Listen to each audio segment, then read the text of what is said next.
तो हम लोग अपने स्फीयर पे वापस चलते हैं और पिछले क्लास में हम लोगों ने देखा कि अगर हमने दो चार्ज लिए, एक Q1 यहाँ पे और एक -Q2 यहाँ पे डी डिस्टेंस पे, तो इन दोनों के कारण से एक ऐसा स्फेरिकल सरफेस है जिस पर पोटेंशियल ज़ीरो है, इक्विपोटेंशियल है और V बराबर ज़ीरो है। ऐसा ये एक स्फेरिकल सरफेस बनता है और उस स्फेरिकल सरफेस का जो रेडियस है R, वो हम लोगों ने निकाला। ये देखो रेडियस R हम लोगों ने निकाला Q1, Q2 और D के टर्म्स में।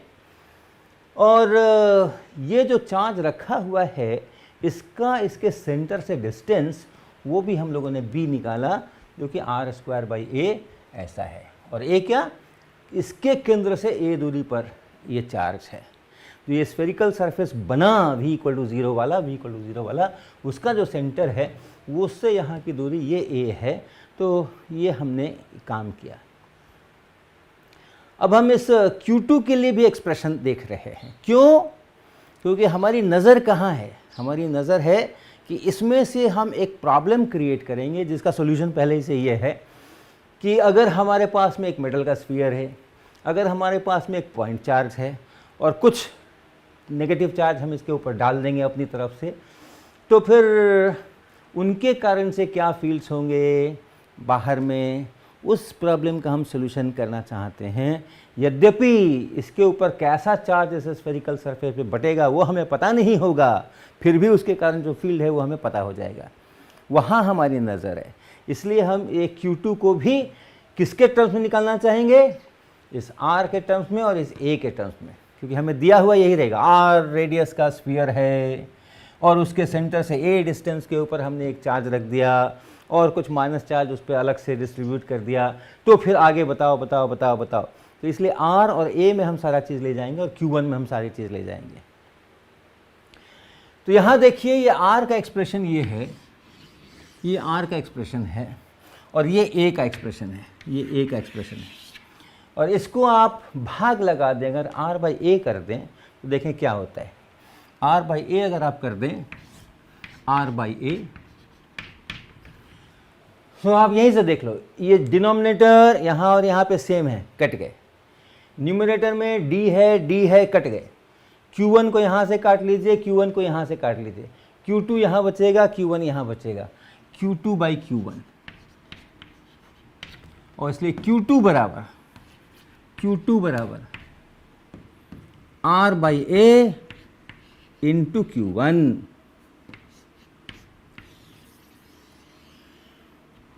और याद रखिएगा यहाँ -Q2 रखा है, मैंने -Q2 रखा है। तो चार्ज जो यहाँ रखना है वो -R/A Q1 इतना चार्ज यहाँ रखना है। तो हमारी सारी तैयारियाँ कंप्लीट हो। अब क्या हो गया, मतलब हो गया कि अगर यहाँ पे ये इतना Q2 -Q2 ये चार्ज यहाँ रखें और ये चार्ज यहाँ रखें, तो ये हमारा इक्विपोटेंशियल सरफेस V = 0 वाला बनता है, जिसका रेडियस ये R है। करस्पॉन्डिंगली अगर हमने एक मेटल का स्फीयर ला करके यहाँ रख दिया और उस पर कितना चार्ज डाल दिया, ये -Q2 चार्ज डाल दिया, यानी ये -R/A Q1 इतना चार्ज मैंने अपनी तरफ से उसके ऊपर डाल दिया और आगे में Q1 रखा है A डिस्टेंस के ऊपर। तो उसका फील्ड बाहर में उतना ही होगा जितना कि इन दोनों पॉइंट चार्जेस के कारण से होता। ये हमारे मेथड ऑफ इमेजेस की खासियत है। तो अब हम उसको रीस्टेट करते हैं सारी चीज़ों को। इन सब की अब हमें ज़रूरत नहीं है, इन सब को हम हटाते हैं और पूरा प्रॉब्लम हम दोबारा से रीस्टेट करेंगे। अब देखिए हम रीस्टेट कर रहे हैं अपनी नई प्रॉब्लम। एक मेटल का कंडक्टर का कंडक्टिंग स्फीयर है जिसका रेडियस है R, जिसका रेडियस है R। इससे R डिस्टेंस पे, A डिस्टेंस पर, इससे A डिस्टेंस पर, ये A है, इसके केंद्र से A डिस्टेंस पर एक चार्ज Q रखा है। अब हम Q1 नहीं लिखेंगे, हम Q लिखेंगे। Q चार्ज रखा है और इस स्फीयर पे, इस कंडक्टिंग स्फीयर पे एक चार्ज -R/A Q इतना चार्ज इसके ऊपर डाला गया है, नेगेटिव चार्ज इतना इसके ऊपर डाला गया है अपनी तरफ से। ये न्यूट्रल नहीं है, इस पर हमने इतना चार्ज डाल रखा है। तो इतना चार्ज R हमें पता है, A हमें पता है, इतना चार्ज इसके ऊपर हमने डाल दिया और इससे A डिस्टेंस पर ये Q रख दिया। What is the electric field here? इस मेटल के अंदर तो इलेक्ट्रिक फील्ड जीरो होना ही है, कंडक्टर के अंदर बाहर के किसी बिंदु पे इलेक्ट्रिक फील्ड कितना, ये हमारी प्रॉब्लम है। और चूंकि ये कंडक्टर है, अगर ये ना होता और सिर्फ ये होता तब तो बड़ा आसान था, ये पूरा अपना यूनिफॉर्मली डिस्ट्रीब्यूट हो जाता और बाहर के पॉइंट के लिए हम उसको केंद्र पर मान लेते और सब हो जाता। लेकिन इसके प्रेजेंस के कारण से अब ये चार्ज यहाँ यूनिफॉर्मली डिस्ट्रीब्यूटेड नहीं है। कैसे डिस्ट्रीब्यूटेड है हमें पता भी नहीं है, कहाँ कितना सरफेस चार्ज डेंसिटी है, इसका कितना हिस्सा इधर है, कितना इधर है, कितना इधर है, पता नहीं। लेकिन भले ही हमें चार्ज डिस्ट्रीब्यूशन पता ना हो, फिर भी हमें ये इलेक्ट्रिक फील्ड पता है। क्यों? क्योंकि अगर इस पूरे को हम हटा करके, इस पूरे कंडक्टिंग ब्लॉक को हटा करके और ये चार्ज हम यहाँ रख दें B डिस्टेंस के ऊपर, ये B, और B कहाँ से आया? B यहाँ से आया, R²/A। R मुझे पता है, A मुझे पता है, B आ गया। इतने डिस्टेंस के ऊपर रख दें, क्या रख दें? ये इतने डिस्टेंस पे पॉइंट चार्ज रख दें -R/AQ, और हटा दे बाकी सब कुछ, हटा दे बाकी सब कुछ। तो यहाँ का इलेक्ट्रिक फील्ड, यहाँ का पोटेंशियल नहीं बदलेगा। और इसलिए ओरिजिनल प्रश्न का जो सॉल्यूशन है वही इसका भी सॉल्यूशन है। क्या? कोई कंडक्टर नहीं है, कुछ नहीं है, सिर्फ दो पॉइंट चार्जेस हैं, एक यहाँ पे, एक यहाँ पे। लिख लीजिए इलेक्ट्रिक फील्ड, पता ही है कैसे लिखते हैं। इसके कारण से इलेक्ट्रिक फील्ड लिख लीजिए, इसके कारण से इलेक्ट्रिक फील्ड लिख लीजिए, वेक्टर सम कर दीजिए और आपको ओरिजिनल प्रॉब्लम का सॉल्यूशन पता हो गया। अब ये जो -R/A³ चार्ज हमने इसको दिया है, वो इसलिए दिया कि इसका पोटेंशियल जो है इस सरफेस का या इस पूरे मेटल ब्लॉक का वो ज़ीरो हो जाए, अन्यथा फिर वो ज़ीरो नहीं होगा, कुछ और होगा। और ये -R/A³ को देने का एक बहुत मज़ेदार और बहुत सिंपल सा तरीका है। आपको ढूंढ करके, कैलकुलेट करके उतना चार्ज वहाँ ले जाने की ज़रूरत भी नहीं है। क्या? अर्थ का जो पोटेंशियल है, धरती का जो पोटेंशियल है, उसको हम लोग ज़ीरो ले करके चलेंगे। वो अपने आप में एक बड़ा टॉपिक है कि उसको ज़ीरो हम कैसे लें। दो बार हम कैसे ज़ीरो डिफ़ाइन करें। एक बार हमने डिफ़ाइन किया हुआ है कि इन्फिनिटी पर जो पॉइंट्स होंगे वो V=0 कहलाएंगे, और अब हम कह रहे हैं नहीं, अपना जो अर्थ है, अपनी जो धरती है, उसका जो पोटेंशियल है सरफेस का, वो ज़ीरो है। तो ये दोनों एक दूसरे के दो साथ कंसिस्टेंट हैं, नहीं हैं, कैसे है, क्या है, वो एक बहुत अलग विषय है, उसको भी हम टच नहीं करेंगे। लेकिन आप ये मान के चलिए कि धरती के पोटेंशियल को हम ज़ीरो ले सकते हैं, और ये वही वाला ज़ीरो है जो इन्फिनिटी वाला ज़ीरो है। तो अगर इसको हमने कनेक्ट कर दिया उससे, जिसको ग्राउंडिंग कहते हैं, मान लो हमने ये चार्ज नहीं डाला। अब हम फिर से एक बार चित्र बना लें। अगर मान लीजिए कि हमने क्या किया, हमने एक मेटल का कंडक्टर स्फीयर लिया और उसके सामने में A डिस्टेंस पे एक चार्ज Q लाया और इसको ग्राउंड कर दिया, इसको अर्थ कर दिया। तो ये जो ग्राउंड कर दिया, अब चार्जेस यहाँ से यहाँ फ्लो कर सकते हैं या धरती से चार्जेस यहाँ फ्लो कर सकते हैं, और कब तक फ्लो करेंगे? जब तक इसका पोटेंशियल इस धरती के पोटेंशियल के बराबर ना हो जाए, यानी V=0 ना हो जाए। तो ये चार्जेस आ जा करके और इसका V=0 बना लेंगे। और आप जानते हैं V=0 बनाने के लिए क्या करना पड़ेगा? धरती को ये इतना चार्ज जो है -R/A³ इतना चार्ज यहाँ पर सप्लाई करना पड़ेगा। आ जाएगा, ग्राउंड से आ जाएगा, तो आप ग्राउंड कर दीजिए और बाकी सारी चीज़ छोड़ दीजिए। तो वो आ गया। जैसे ही आपने ग्राउंड किया, फिर वही पुरानी बात, पुराना चित्र बन गया कि इसके ऊपर यहाँ पे -R/A∗³ इतना चार्ज धरती से सप्लाई हो गया। तो हमें नाप जोख के कैलकुलेट करके लाने की ज़रूरत नहीं है, आप ग्राउंड कर दीजिए, आ जाएगा।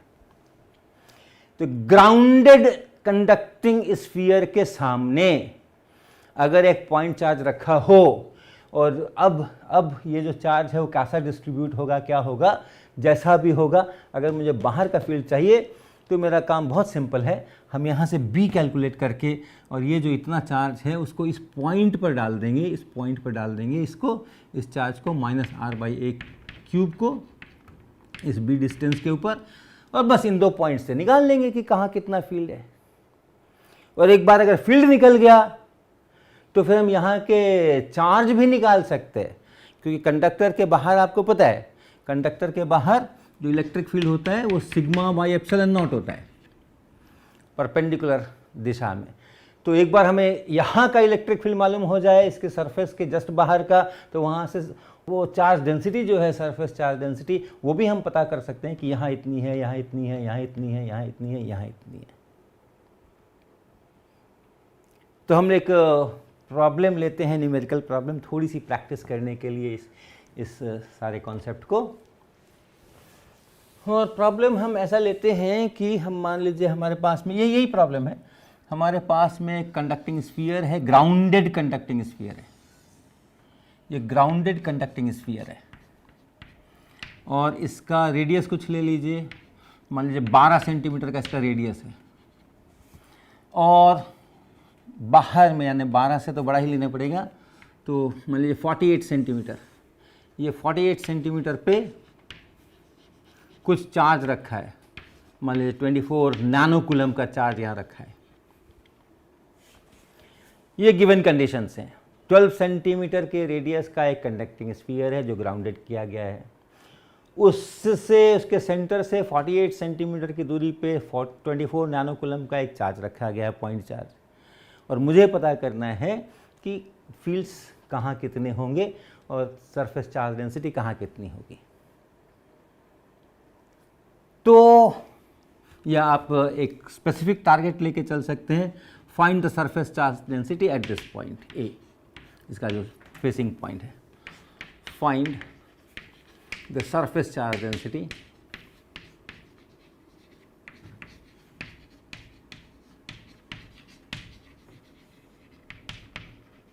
Eight point A.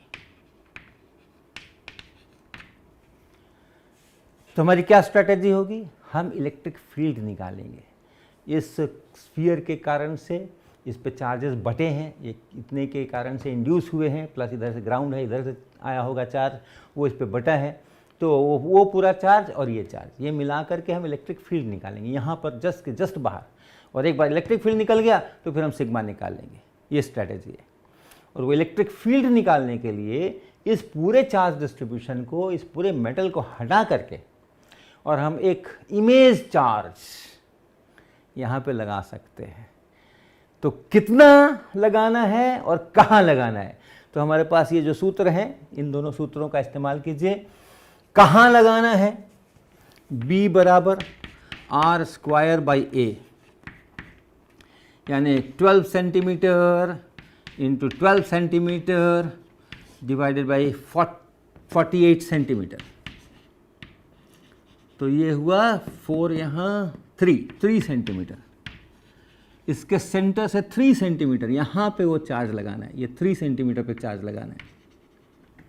और कितना चार्ज लगाना है, तो -q इंटू r/a, यानी -24 नैनो कूलम इंटू r यानी 12 सेंटीमीटर डिवाइडेड बाई a यानी 48 सेंटीमीटर, तो ये 4 हो गया 6 -6 नैनो कूलम, ये इतना यहाँ पर हमें चार्ज देना है। तो इस जगह पे ये -6 नैनो कूलम इतना चार्ज मुझे देना है। अब मेटल भूल जाओ, हटा दो मेटल, अब सिर्फ 2 पॉइंट चार्ज है और कुछ नहीं है। एक पॉइंट चार्ज यहाँ है, एक पॉइंट चार्ज यहाँ है, और आप फील्ड निकाल, बाहर के किसी भी पॉइंट पर आपको फील्ड निकालना हो, बस इन 2 चार्जेस के कारण से आप फील्ड लिख लीजिए। वही हमारे ओरिजिनल मेटल के प्रेजेंस में भी फील्ड उतना ही होगा। तो अगर हमें इस पॉइंट पर चाहिए, ए पॉइंट पर, तो फील्ड लिखिए, फील्ड एट ए। तो इसके कारण से लिखना है 24 नैनो कूलम के कारण से, और इसके कारण से लिखना है -6 नैनो कूलम के कारण से जोड़ना है। तो पहला वाला जो है वो इसको लिखें E1, ये बराबर हुआ Q डिवाइडेड बाई, यानी 24 nano coulomb divided by 4 pi epsilon not into distance का स्क्वायर, कौन सा डिस्टेंस, कहाँ फील्ड लिखना है, ए पॉइंट पर। तो यहाँ से यहाँ तक का डिस्टेंस ये 48 सेंटीमीटर, यहाँ से और इसके सेंटर तक का डिस्टेंस है, यहाँ तक का डिस्टेंस है, उसमें से ये 12 सेंटीमीटर और कम कर लीजिए, 36 सेंटीमीटर बचता है। ये डिस्टेंस है ए तक का। तो इसके कारण यहाँ फील्ड लिखना है, तो ये 36 सेंटीमीटर इसका square Q/4 pi epsilon naught r square. किस तरफ पॉजिटिव चार्ज है उसका जो फील्ड है अवे फ्रॉम द चार्ज होगा, तो इस ए पॉइंट पर जाएं तो दाहिने तरफ होगा ऐसा। और E2 लिखिए, दूसरे चार्ज के कारण से -6 नैनो कूलम यहाँ पे पड़ा है। तो डायरेक्शन पहले देख लेते हैं। ये नेगेटिव चार्ज है, ए पॉइंट पर फील्ड चाहिए, तो चार्ज की तरफ फील्ड होगा, यानी फिर से ये दाहिनी तरफ ही फील्ड होगा। और वैल्यू कितना होगा, 6 nano coulomb divided by 4 pi epsilon not. Distance charge से और पॉइंट ए जहाँ फील्ड निकालना है ये डिस्टेंस। रेडियस है 12 सेंटीमीटर, इसमें से ये 3 सेंटीमीटर कम कर लीजिए, ये डिस्टेंस है 9 सेंटीमीटर। ये 9 सेंटीमीटर का स्क्वायर, और ये भी इसी तरफ, दोनों फील्ड एक ही डायरेक्शन में है, ए पॉइंट पे जुड़ जाएंगे। तो कुल फील्ड अगर लिखते हैं E which is E1 plus E2, क्या बना, ये प्लस ये 24 nano coulomb divided by 4 pi epsilon not, 36 centimetre का स्क्वायर, प्लस एक ही डायरेक्शन में है 6 nano coulomb divided by 4 pi epsilon not, 9 centimetre का स्क्वायर। इतने को आप कॉमन ले लीजिए, 6 nano coulomb 4 pi epsilon not और 9 सेंटीमीटर का स्क्वायर, और इधर से बचेगा ये 4 यहाँ ऊपर और 16 यहाँ नीचे। जब 30 सेंटीमीटर को 9 सेंटीमीटर से भाग लगाएंगे तो 4 होगा, और फिर उसका स्क्वायर करेंगे तो 16 होगा, और ये तो पूरा ले लिया था तो 1 ऐसा। 6 nano coulomb 4 pi epsilon not 81 centimetre square into 16, 20/16, 5/4, 20/16, 5/4, ये इतना बन गया। 30 नैनो, ओके यूनिट बाद में लिखेंगे, 30 ये हो गया, ये हो गया, then divided by 16 into 81 into pi 3.14, so 16 ये हो गया, 81 ये हो गया, पाई यहाँ हो गया, then epsilon naught, and then यहाँ पे nano coulomb per centimetre square. अब आप कैलकुलेटर का इस्तेमाल करके और देख लीजिए ये कितना बनता है। और हम यहाँ पे सरफेस चार्ज डेंसिटी ढूंढ रहे थे। ओरिजिनल प्रॉब्लम था find the surface charge density at the point A. यहाँ जो फील्ड है, इस जगह जो फील्ड है, ऐसा इस जगह जो फील्ड है, वहाँ से हम सरफेस चार्ज डेंसिटी लिख सकते हैं sigma is equal to epsilon naught times E. Conductor के ठीक बाहर के लिए ये एक्सप्रेशन होते हैं, और इसलिए वो एप्सिलॉन नॉट को आप इस ई के साथ मिला लीजिए, और यही जो इतना बच गया 30 divided by 16 into 81 into 3.14, these many nano Coulomb's पर सेंटीमीटर स्क्वायर। ये इतनी चार्ज डेंसिटी इस पॉइंट पर होगी। ऐसे ही आप पूरे स्फीयर के लिए कर सकते हैं, थोड़ा बढ़ जाएगा अलजेब्रा। मैंने बहुत सिंपल सा केस लिया केवल अभ्यास कराने के लिए कि मेथड ऑफ इमेजेस कैसे काम करते हैं, जिसमें कि एक ही डायरेक्शन में फील्ड थे। ऐसा ही सिंपल यहाँ के लिए भी कर सकते हैं। यहाँ भी अगर आपको चार्ज डेंसिटी चाहिए तो इसके कारण से फील्ड लिखिए, इसके कारण से फील्ड लिखिए, नेट फील्ड बनाइए, और सिग्मा इक्वल टू एप्सिलॉन ई से एप्सिलॉन नॉट ई से आप यहाँ की चार्ज डेंसिटी भी उतनी ही आसानी से लिख सकते हैं। और कहीं की चाहिए, यहाँ कहीं की चाहिए, इस पॉइंट की चाहिए, तो फिर उसका कोऑर्डिनेट्स लिख करके और फिर इसके कारण से फील्ड, इसके कारण से फील्ड लिख के जोड़ करके वेक्टर एडिशन करके, क्योंकि डायरेक्शंस उसी लाइन पे नहीं होंगे, आप फील्ड लिख सकते हैं और फिर से सिग्मा निकाल सकते हैं। तो सारा चार्ज डिस्ट्रीब्यूशन कितना कहाँ है ये कर सकते हैं। तो ये मेथड ऑफ इमेजेस का मामला है। और हमने यहाँ पे ग्राउंड किया हुआ है। अगर हम ये ग्राउंड न करते, जस्ट एक स्फीयर रख देते और सामने में एक चार्ज रख देते, तब क्या होगा? ज़्यादा कुछ नहीं करना है और यूनिकनेस थ्योरम का थोड़ा सा इस्तेमाल होगा। देखिए कैसे होता है। इसी फिगर से हम चलते हैं और ये ग्राउंड करने से इस स्फीयर के ऊपर इतना चार्ज आ गया है जो इस पर डिस्ट्रीब्यूट हुआ है, हम अब ये कनेक्शन हटा देते हैं। तो ग्राउंड तो हट गया, लेकिन इतना चार्ज जो आ गया है वो तो आ गया है। तो ये हमारा कैसा बना कि एक मेटल लिया मैंने, एक कंडक्टिंग स्फीयर लिया मैंने, उस पर इतना चार्ज रख दिया मैंने, किसी भी तरह से रखा, ग्राउंड करके रखा या जैसे भी रखा, इतना चार्ज हमने यहाँ रख दिया, सामने में एक क्यू रख दिया। और अब हम कह रहे हैं कि भाई बाहर के फील्ड्स कैसे होंगे। तो उसका ये सॉल्यूशन है कि यहाँ पे आप इतना चार्ज यहाँ पे डाल दो इस डिस्टेंस के ऊपर और बाहर के फील्ड निकाल लो। इस समय ये चार्ज जो इस पर बटा है, ये चार्ज जो इसके सरफेस पे बटा है, उसको आप बोलो sigma 1r, charge density on the surface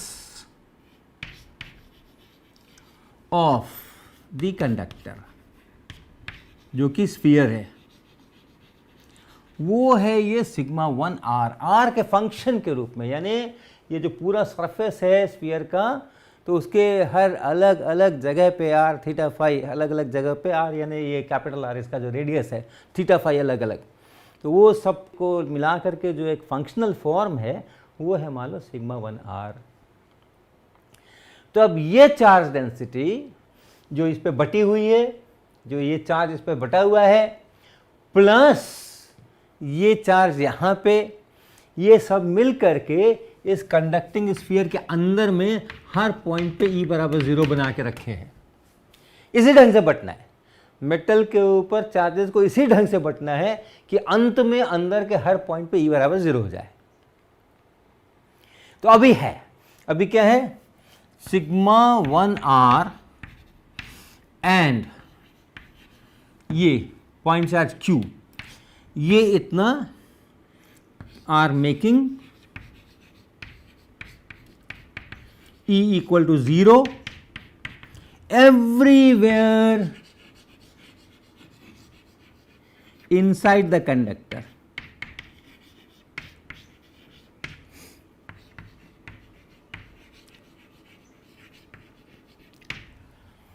अब एक दूसरा काम करते हैं, कि यही कंडक्टिंग स्फीयर लेते हैं और उसके सामने ये चार्ज नहीं रखते हैं। हमने कंडक्टिंग स्फीयर वही रखा है, ये चार्ज हमने नहीं रखा है, और इसको, इस कंडक्टिंग स्फीयर को प्लस r/a³ इतना चार्ज इसके ऊपर रख दिया, इस कंडक्टर के ऊपर रख दिया, और कहीं कोई चार्ज नहीं है। तो स्फेरिकल कंडक्टर है, उसके ऊपर आप इतना टोटल चार्ज रख रहे हो।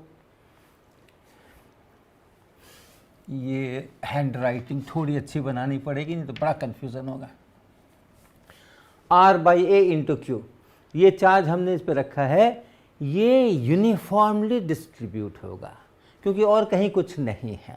इसी को अंदर के सारे फील्ड 0 बनाने हैं, इसी को जब अंदर हर जगह यहाँ यहाँ यहाँ यहाँ बनाने हैं, तो उसका एकमात्र तरीका है कि इसको आप यूनिफॉर्मली बांट दो सरफेस के ऊपर, तब उन सब के कारण से यहाँ पे फील्ड अंदर में हर जगह पे 0 हो जाएगा। तो ये जो है यूनिफॉर्मली डिस्ट्रीब्यूटेड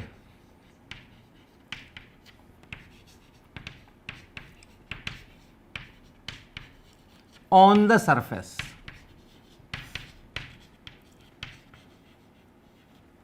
ये जो चार्ज यहां था ये यूनिफॉर्मली डिस्ट्रीब्यूटेड नहीं था, क्योंकि इस चार्ज को क्या करना था, इसके कारण जो फील्ड है यहाँ बन रहा है उसको ज़ीरो बनवाना था, और इसके कारण जो फील्ड है यहाँ कुछ और है, यहाँ कुछ और है, यहाँ कुछ और है, यहाँ कुछ और है, अलग अलग जगहों पे इसके कारण फील्ड अलग अलग है और उन सबको ज़ीरो बनवाना है। तो ये ढंग से इसको बटना था यहाँ पे, और वो ये सिग्मा 1 r है। लेकिन यहाँ पे और कोई नहीं है तो ये यूनिफॉर्मली डिस्ट्रीब्यूट होकर के बटेगा। ये इसको आप कहें सिग्मा 2। ये r लिखा है मैंने, लेकिन हर जगह एक ही जितना आएगा, ये कांस्टेंट फंक्शन है, ये हर पॉइंट पे इतना, this divided by area 4 pi capital R square, वो चार्ज डेंसिटी सब जगह आएगी। नाउ दिस अलोन, ये जो है ये खुद इज मेकिंग सेम चीज, E equal to 0 everywhere inside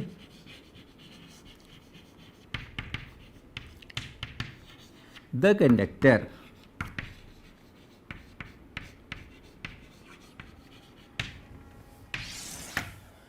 और अब तीसरा काम करते हैं, वो कंडक्टर लिया हमने,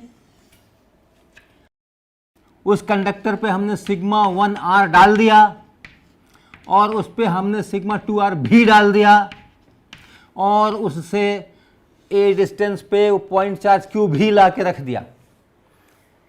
इसके सेंटर से a डिस्टेंस पर ये पॉइंट चार्ज q भी ला के रख दिया। ये जो सिग्मा 1 r है वो भी उसके सरफेस पे डाल दिया, और ये जो सिग्मा 2 r है वो भी इसके सरफेस पे डाल दिया, सब डाल दिया। अब देखो आप, अंदर में हर जगह इलेक्ट्रिक फील्ड जीरो है कि नहीं है। अब कौन कौन है करने वाले, Q के कारण से फील्ड है, सिग्मा 1 r के कारण से फील्ड है, सिग्मा 2 r के कारण से फील्ड है।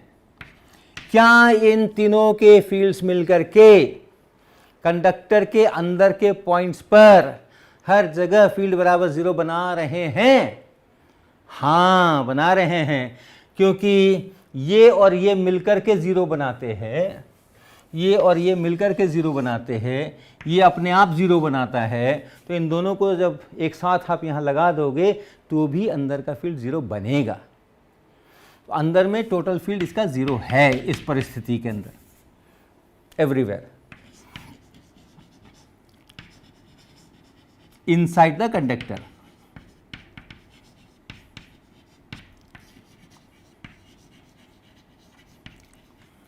टोटल चार्ज कितना है यहाँ पे, इस सरफेस पे, इस कंडक्टर पे टोटल चार्ज कितना है? Sigma 1 r। आप जानते हैं ये सिग्मा 1 r क्या है, ये टोटल चार्ज कितना है, सब मिलकर के इतना है। तो इस सिग्मा 1 r के कारण से जो टोटल चार्ज है सिग्मा 1 r, ये जो इसके कारण से जो टोटल चार्ज है वो है -r/a इंटू क्यू। और सिग्मा 2 के कारण से कितना चार्ज है? सिग्मा 2 क्या है? सिग्मा 2 जो है इस चार्ज को यूनिफॉर्मली बांटा है, तो ये सब मिलकर के ये वाला चार्ज है। तो ये कितना है? ये है r/aq। कुल चार्ज कितना है अभी इसके ऊपर? Total charge is 0। Neutral conductor है ये, आइसोलेटेड कंडक्टर है ये, इसमें कोई चार्ज नहीं है। जस्ट एक कंडक्टर था और हम सामने में क्यू ले आए, और उसके कारण से इंड्यूस होकर के ऐसा बटा, वो जीरो चार्ज ऐसा बटा, यानी कहीं नेगेटिव कहीं पॉजिटिव होकर के अंत में टोटल चार्ज जीरो ही है। इसको लाने से कुछ यहाँ इंड्यूस होकर के, कुछ इधर नेगेटिव कुछ उधर पॉजिटिव होकर के टोटल चार्ज अभी जीरो है। तो एक न्यूट्रल आइसोलेटेड कंडक्टिंग स्फीयर के सामने अगर मैं चार्ज क्यू रख देता हूं तो बाहर के इलेक्ट्रिक फील्ड्स के लिए क्या बना? यहाँ का सारा डिस्ट्रीब्यूशन ये बनेगा, sigma 1 r plus sigma 2 r। ये यहाँ चार्ज डिस्ट्रीब्यूशन आएगा, जिसके कारण से फील्ड होगा, प्लस इस क्यू के कारण से फील्ड होगा। अब ये जो सिग्मा r वाला है, याद रखिए यूनिकनेस थ्योरम है, एक ही प्रकार से बढ़ सकता है। टोटल चार्ज अगर जीरो है या टोटल चार्ज अगर डिफाइंड है कि इतना टोटल चार्ज है, तो सिर्फ और सिर्फ एक ही प्रकार से बढ़ सकता है, और एक प्रकार से हमें मिल गया है और कोई दूसरा प्रकार होने वाला है नहीं। तो अब जो है ये सिग्मा 1 वाला जो यहाँ चार्जेस हैं, they are equivalent to that image charge. याद कीजिए, ये जो सिग्मा 1 आर जो चार्ज डिस्ट्रीब्यूशन है, it is equivalent to this charge minus r by a cube at that b distance, जो हमारा बहुत देर से हम लोग इसकी चर्चा कर रहे हैं, minus Q into R by A. ये सिग्मा 1 आर की जगह पे आप ये रख दीजिए तो सिग्मा 1 आर का काम हो गया।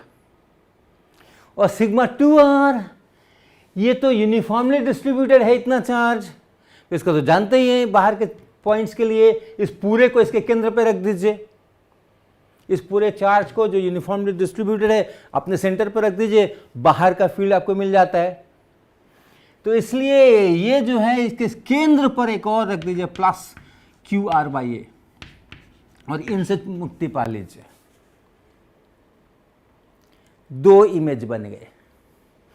अगर एक मेटल का सरफेस, कंडक्टिंग सरफेस है यहाँ पे स्फेरिकल, और सामने में आप एक क्यू ले आए, कुछ नहीं किया, ना ग्राउंड किया, ना को हमने चार्ज दिया, कुछ भी नहीं किया, एक मेटल का अलग से स्फीयर था आइसोलेटेड, सामने में एक चार्ज रख दिया, और उसके कारण से यहाँ इंड्यूस हो गए सारे, और उन सबका फील्ड जो यहाँ पर है वो किसके बराबर है? इस क्यू के कारण फील्ड लिख लो, मान लो यहाँ लिखना है, इसके कारण से लिख लो फील्ड कितना है, इसके कारण से लिख लो फील्ड कितना है, और इसके कारण से लिख लो फील्ड कितना है, और उन सब का वेक्टर सम कर दो।